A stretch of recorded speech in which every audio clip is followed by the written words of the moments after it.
This crazy footage shows Quando Rondo's homie getting dragged from a car. You see Quando freak out, and you can understand why the ops had just murdered his best friend, but at the time nobody knew for sure who was behind it. Now, though the truth is being revealed, still I don't know if people still say it. They used to say it.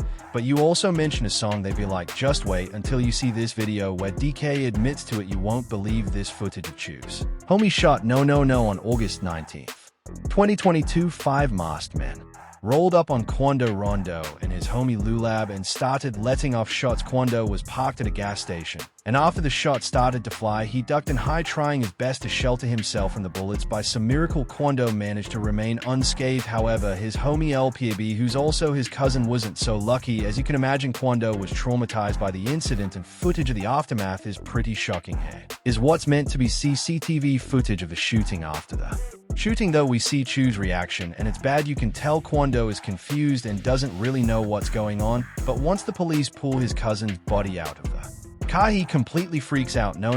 Although Quando survived, he was seriously shaken up by the incident. In the video, you see his arms flailing around the place, and he looks visibly disturbed. Chu's cousin was known as El Poab, and it seems that he was only killed due to being with Quando at the time. What's interesting about this shooting, though, is that PB was supposed to appear in court in connection with some serious crimes, but because he was shot and killed, he never did. He was murdered just 1 week before he was supposed to face trial. It wasn't just any charges he was facing, though. He was going to be charged with racketeering. In other words, he was facing a RICO charge, and we know how bad they can be. LPAB was also known as Bandit Pablo, and he was a notorious name throughout Georgia. His original charges came from back in 2019 when he and 10 of his accomplices allegedly went on a massive crime spree.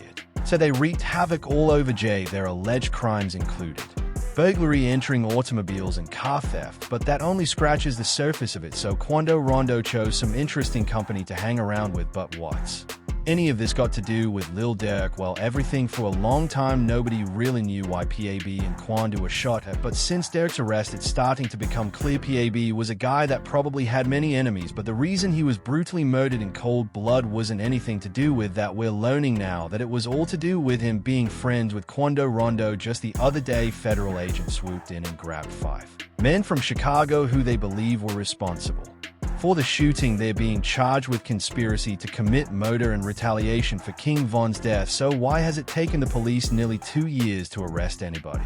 We're about to find out, but first let's go through what we know happened on the day of the El Pab's murder. According to the indictment, a group of gang members from Chicago traveled to LA with the intention of murdering Quando Rondo. The gang in question is known as OTF, which is also the name of Durk's music group. For years, Durk has denied that OTF is a gang, but the police aren't convinced. It probably also doesn't help that nearly every one of his songs mentions gang activity, so the alleged OTF gang members supposedly booked some flights from Chicago to LA with a credit card that was associated with one of their members. Apparently, they'd received some intel on Chu's whereabouts and decided to act. One of the members, called Grant, allegedly oversaw the operation and booked a separate flight from Miami to Cali on a private jet. It said that Grant organized the vehicle's firearms and even fake license plates that the gang allegedly used to carry out the assassination. It said that after the shooting, the crew headed to a nearby burger joint to discuss payment for the hit, and shortly after flew back to Chicago for a while. That was that Quando mourned his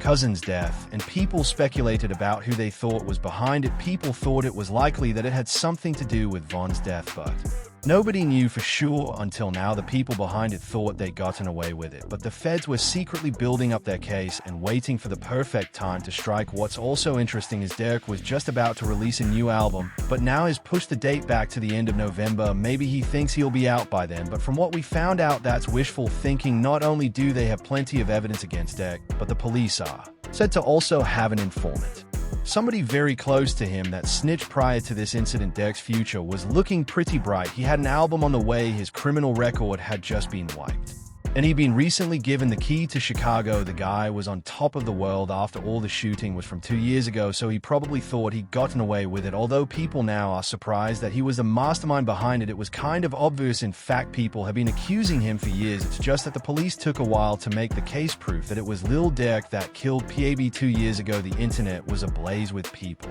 debating, speculating, and trying to figure out who was behind the attempt on Quando Rondo's life, but somebody on Reddit has done some serious investigative work and actually pieced together what allegedly really happened. This internet detective pretty much did the police's work for them, so the first piece of evidence that it was Durk and OTF that carried out the killing was this. This is a story posted by Quando in 2022, and to the untrained eye it might not look that important. However, it reveals some very intriguing details in the post. Quando says, "I'm my own man, I laid my flag down, I'm not an H, y'all ain't going to ride for real, it's no sense of me being a part of y'all what he's talking about." Here is his affiliation with the Crips. That's right, Quando was a known member of one of the Crips, one of America's most notorious gangs, which explains why he was always seen wearing blue. Specifically, he was part of an LA branch of the Crips known as the Neighborhood Rolling Six, the same gang that the now deceased Law rapper Nipsey Hussle belonged to. Why any of this matters is because Rondo claimed his gang refused to help him, and there's even evidence that they set him up. Following that Instagram post, Rondo sent shockwave throughout the hood for doing the unthinkable. You've got to remember, you're not allowed to just leave the Crips, you're meant to get jumped out, which basically means getting beaten to a pulp by loads of guys. Quando refused to go through this ritual, and the gang wasn't happy about it. Some of the gang members like J Stone had a few things to say. Stone posed to this, "You can't drop your flag and say you're not an H no more, go to the hood and get you put off, don't cry now, we lose homies all the time, not everybody going to ride." He was a goofy internet banger anyway. Now deceased rapper Theo also chimed in and pretty much claimed Quando was a coward. He said, "Dog Homba died in Cali, he trying to squash beef and throw his flag in it too late for that nephew." So on the surface these things might look unrelated to PB's death, but not everything is as it seems. The Crenshaw area of La is home to a division of the Rolling 60s gang called Cold Score. Gang, check this out. This story from one of their IG pages shows Durk allegedly clicking up with them. Since it was well known that Quando was enemies with Durk, why would they do that? It's starting to make sense why Quando put down his flag. After that, Durk released a song called Aha, where he says the line, "I can have your homie set you up, his ass a middleman," which people think is related to Quando Rondo. And then there's this here, you can see an IG story from it. OTF member, it seems they knew about PAB getting shot in the head even before it was released to the public. There's a lot more stuff that implicates Durk and OTF in the shooting, but the most obvious is when Durk sat down with academics. What he said was shocking, but at the time nobody realized it. Not long after Durk's arrest, this interview between him and academics resurfaced. In the interview, academics asked Durk about the whole Slide for Von campaign. That campaign was basically the internet trolling Durk and questioning whether or not he was going to get revenge for his slain friend. Check out Durk's reply. "Tried by the Slide for Von comics, I don't know if people don't say they used to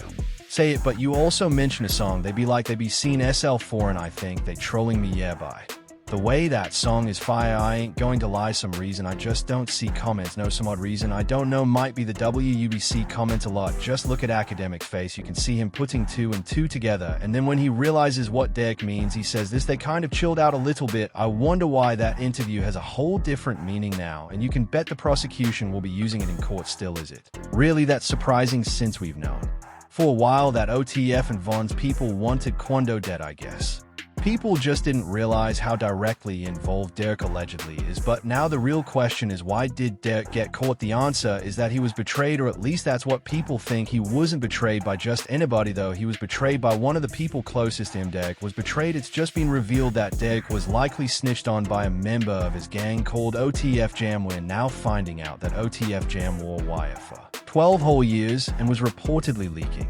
information about Durk, OTF, and other associates to the police. What's also very coincidental is that Jam was allegedly serving a 12-year sentence and was released from jail just after Rondo and his cousin were shot at. People in the comments have had a lot to say about this, with many thinking that Durk also snitched on himself with lyrics from some of his songs. In one of his songs, Durk talks about doing a mission in Cali and being stuck in traffic. People think that's a hint at what happened with P. Another user mentioned how it was ironic that people were clowning Durk for not sliding for Von, but the same people are now making fun of him for being arrested, the user said. They made fun of Durk for not sliding for Von. Now the same people will laugh at him for going down for it. Someone else said a wire for multiple years they cooked. If that's true and an OTF member did snitch, then who knows what the police know about Durk and odds alleged crimes. But who is this OTF Jam and why did he choose to snitch? Well, another Chicago rapper has spoken about it, and the truth is quite shocking. The rapper's name is King Yella, and he says he heard that OTF Jam implicated Durk in the murder of LP. Check it out. Little Durk being picked up by the feds. I don't know if you've been charged with nothing, probably questioning it of. They put in OTF and a lot of things, but I heard somebody named OTF Jim. They said they've been calling him a rat, and basically he said, okay, I'm a rat. Yell then explains that if anybody in OTF even mentions Durk's name, that's all it's going to take for the police to bring him down. Why, watch this, that all this information that I know are this I'm going to tell, that on my video earlier I told you, man, if somebody say Durk name, that's all it's going to take to say that man name. And obviously, like I said earlier too, if they coming yell then goes into why this is not a random arrest, and that's somebody definitely snitched, some telling somebody from OTF, somebody OTF affiliated, somebody that know enough information on Lil Durk and his crew, and it's messed up. That's what I'll be saying. I don't care how much money you got, what's going on, man, these people will throw you under the bus. He then says that he feels like Durk knew this was coming. Maybe Durk felt it already. He felt that it was coming. It was something coming. He knew something was coming. You know how he knew something coming? Cause everybody kept saying is trying to dodge that Rico, everybody been saying this. So if everybody else knew, what you think he wasn't in his head, mama Doug sheeing them everybody. So that pretty much sums up what everybody's saying about him being snitched on, but what most people don't know is that OTF Jam actually released a song when he just got out of prison. It's called Federal Freestyle. And no, that's not a joke, that's literally what it's called, and what's crazier is that the song was released on Durk's official YouTube channel. If that wasn't a red flag, I don't know what is. And as you can imagine, the comments are hilarious. One user wrote, "I jam turn your wire up, this my shafeds," and somebody else put, "This came home wearing a wire and still made this track NGL." That's some nasty work since Jam was released from jail just before that song was released, and people think he was wearing a wire as soon as he came out of jail, then they might be right. In addition to what we know from King Yellow and what the internet is saying, Wack 100 has also spoken about Jam snitching. Speaking with DJ Vlad, Wack 100 said this: he did 12 years, got out, interviewed, said he kept it real, brought him cars, gave him 50,000, made mention that ain't no smudge on his name, he ain't never been a rat caught a gun case, but eventually he flipped. DJ Vlad then added that Jam served a 12-year prison sentence for attempted murder, which happened back in 2010. He then explains that Jam was released in 2022, which coincidentally lines up with the time of LOLPB's murder. Since then, Jam has allegedly been wearing a recording device to collect information on Lil Durk, and OTF people are now saying he fed to the police. From what we know, it looks like the FBI had been coordinating this attack for a while and collecting all of the information possible before capturing Durk. Although it's too early to say what the outcome will be, it's not looking good for Durk. He was almost able to leave his life of crime behind, but events from 2020 are catching up with him. Let's take a look at what those events were. Quando Rondo verse King Von. Most people know about the beef between King Von and Quando, but not many know what actually caused it, and that it was likely due to beef between King Von and NBA Youngboy. Let me explain. According to a Reddit user, it went down like this: Quando and V were origin friends, and apparently there's a video backstage of Quando and V hanging out together. So how did they go from friend to bitter enemies? Well, V got out of jail and said on live that he liked Youngboy's music. There's apparently multiple lies online you can find of V singing Youngboy songs, but then something happened behind the scenes and everything changed. A live came out one day where King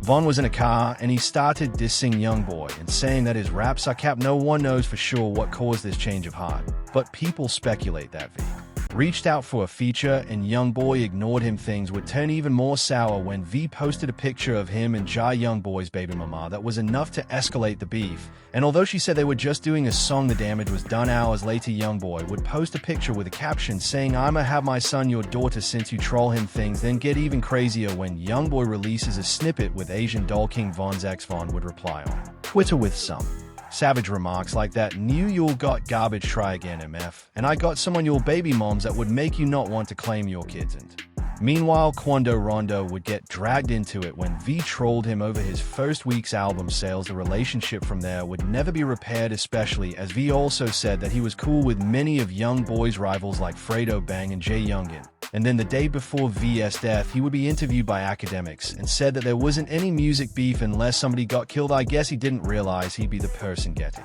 killed over it. So the reason why Quando was dragged into this beef is because NBA Youngboy was like a mentor to him, whereas Durk was like a mentor to Von. After V was shot and killed, Quando Rondo received a lot of heat and backlash for it, so he decided to clear things up with an interview with Anil Ye. The interview starts off with him explaining how he, Von, and Durk were cool. So let's back up, because I know you and Durk was cool. Obviously, he was on, he was on your album, and you was cool, and you was cool with V. So that night when you was in the parking lot, what led up to you even being in the parking L? It's true, they did actually have a song together. After that, Quando goes on to explain what happened that night that led to death, and from my understanding, like not trying to, I don't want nobody to think I'm chasing clout, bringing their name up and stuff, but at the end of the day, man, I'm like, it ain't about no clout like I got, man, like when people be saying like people chasing clout and stuff, how man like a rich. After that, he goes on to explain his version of events, since at this point they hadn't officially retaliated against him, that we know of. Quando attempts to keep things cool. He doesn't want to address Durk by name, so instead refers to him as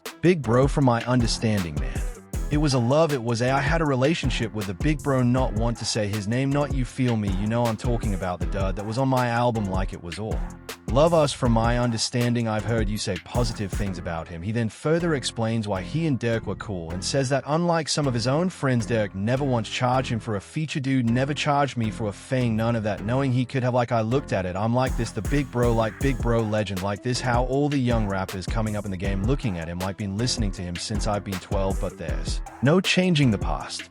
And what happened, V hit Quando, and Choose Gang retaliated. Here you can see CCTV video of the fateful night where V was killed. You see V in the white shirt approach Quando, who's leaning on the car. V then starts showering him with punches. Quando tries to escape, but then his friend L Tim starts letting off shots. In the same Angela Yee interview, Quando speaks about the punch and describes it as an out-of-body experience. So I'm letting this group come back. Next thing you know, hit me, you feel me, boom bam man, like I lied to you not, man, I lied to you not, like it's like I had an out-of-body experience. Wando was supposedly taking a nap in the car while he waited for one of his friends outside. He got out for a second, and that's when Durk attacked him. After he was attacked, Rondo's best friend L Tim, whose real name is Timothy Leaks, jumped to his defense, shot V, and the rest is history. Right after V's death, Tim was charged with murder, but in the end he was cleared of all charges. Vaughn's team was furious about it, and his ex-girlfriend wrote on Twitter, because the police said Tim ain't kill him, the police did, even though Quando was really just a victim of a random assault. King Von's associates have never forgiven him for it, especially Durk, since he and Von go way back. Durk and King Von's criminal history. Durk and V know each other from when they were kids, but in 2019 they got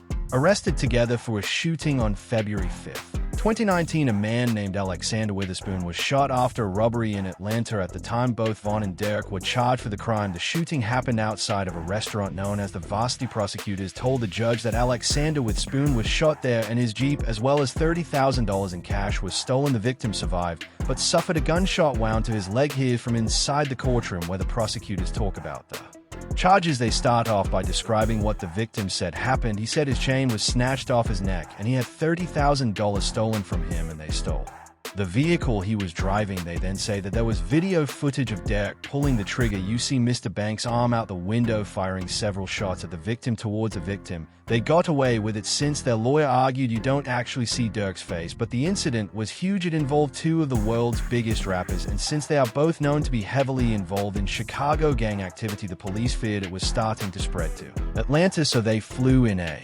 police chief from Chicago to speak in court. During the trial, Von and Durk were refused bail and charged with aggravated assault, attempted murder, and street gang activities, amongst other things. Although the shooting happened in February 2019, a warrant went out for Durk's arrest in May of the same year. Durk turned himself in and released a song about it. Although V died before the verdict was ever reached, Durk was later cleared of all charges. There was also another incident of them being involved in a shooting together. However, this one took place after V had died, but was said to have been planned while he was still living. This victim was known as FBG Duck, and he was known to have beef with V. Durk in Chicago's O Block. After his death, Duck's family blamed Durk and Val for it. Only a couple of weeks before Durk's recent arrest, FBG Duck's mother came out with a brand new lawsuit. The suit blames Von and Durk for the killing of Duck on the Gold Coast. The shooting happened all the way back in 2020, just after Von was shot by Quando Rondo's friend L Tim. In August 2020, FBG Duck was gunned down while he was standing outside a Dolce & Gabbana store. He died on the scene, but he wasn't the only victim. His girlfriend and also his friend was shot too.